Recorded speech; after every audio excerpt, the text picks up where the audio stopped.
Welcome back to Studio 701. Here we are. Hi, Jeff. By the way, had an itch on my nose. I was just scratching it. It was a scratch, not a pick, It right? was Yeah. Oh, okay, that's a Seinfeld reference, but I was Jeff. never a Seinfeld fan. Anyway, we're getting Okay. off track here. Sorry. Now, Halloween is how many days away? 11. Because I know your boys are like counting it down, right? We haven't done the ring thing yet, but I'm sure we will. Okay. Well, many kids are counting down the days, mostly because they want to dress up in their costumes, but some parents should count on safety tips before the spooky holiday. And Abigail Stroh with the Dakota Children's Advocacy Center is joining us now. Good morning, Abigail. Good morning. Hi, Abigail. Let's start out by just having you tell us about your role with Dakota Children's Advocacy Center. How long have you been there and what do you do? So I've been with the Dakota Children's Advocacy Center now for about a year and a half. I am the clinical coordinator and then one of the mental health therapists as well. So I work with kids who need to process through traumas that they've experienced in their life. That's what I do. Okay, and now to get back on to Halloween and trick-or-treating, now COVID has thrown all of us for a loop on every aspect of life, but so whether or not you will go trick-or-treating, if you did go with your kids to go trick-or-treating, you've come up with some great safety tips before Halloween and on Halloween. Let's start with the before tips. Yeah. I think the biggest things is making sure that you have your younger kids stay together with their friends. Making sure that your kids aren't going alone. That's really the biggest thing. You know, that's kind of how things happen if your kids are alone and no one is there to help them out.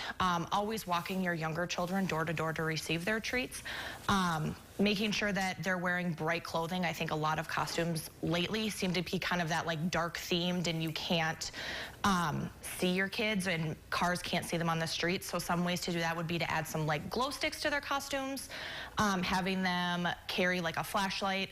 I know that they make like reflective duct tape now, or like those fun snap bracelets that kids really like are some reflective ones.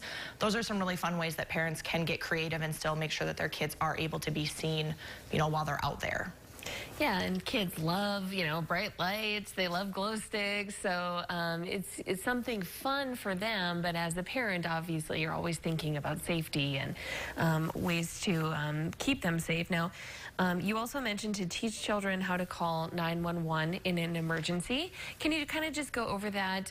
What ages are we talking about and why is that important? So it's definitely important just in case something does happen. I think that really any kids who, you know, are able to have a conversation with somebody, use a cell phone, should be able to know how to call 911. You know, every kid is a little bit different, but I think really like ages 5 and up, they can definitely learn how to call 911 because even if, you know, if they are with you while you're trick-or-treating, something might still happen to you and if there's an emergency, but it is definitely important for those kids who are going to be going without parental supervision to be able to call 911 and know what kind of emergency services are available, as well as making sure that they're aware of their surroundings so that if they do have to call 911, they can give them like a better description of where they're going to be at. Yeah. Now, you also mentioned making sure that children know your cell phone number, which is so interesting. Do you know anyone's cell phone number anymore? I think I know my wife's cell phone number. That's about it. Maybe one, yeah. So making sure our children know our cell phone numbers in case they would need to be able to call us and your home address. Why is that important for them?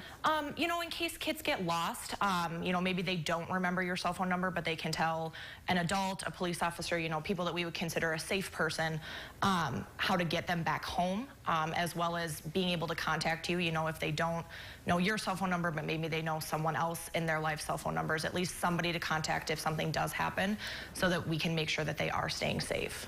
And then a very important tip on here is to teach children to yell out no if someone is approaching them in a manner that is not acceptable, trying to give them something that they don't want or they won't leave them alone or trying to get them to get into a vehicle. I mean, these are tough conversations, but, you know, why are they so important?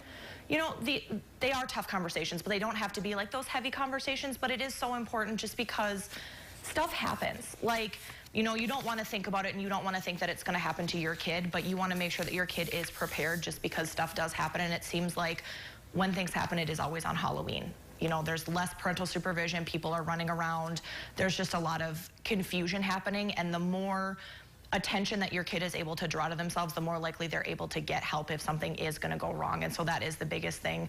And that's why we do talk to parents about making sure that your kids know how to yell no, what to do if something does happen.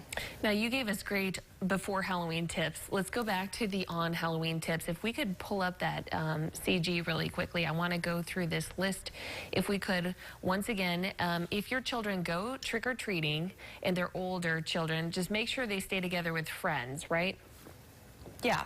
Yep. You want to make sure that your kids aren't alone. Just that's when chances of something bad happening seems to happen, is if they're alone and doing their own thing. But if they're in a group, it's less likely that something is going to happen. Okay, some great tips right there. Yes, Abigail, thank you so much for those tips. We appreciate you being here. To learn more about protecting your child on Halloween, visit missingkids.com/families. And you can learn more about the Dakota Children's Advocacy Center by visiting dakotaACAC.org. Thank you once again, Abigail. And coming up next, you don't want to forget to buy Halloween candy. I need to write that down.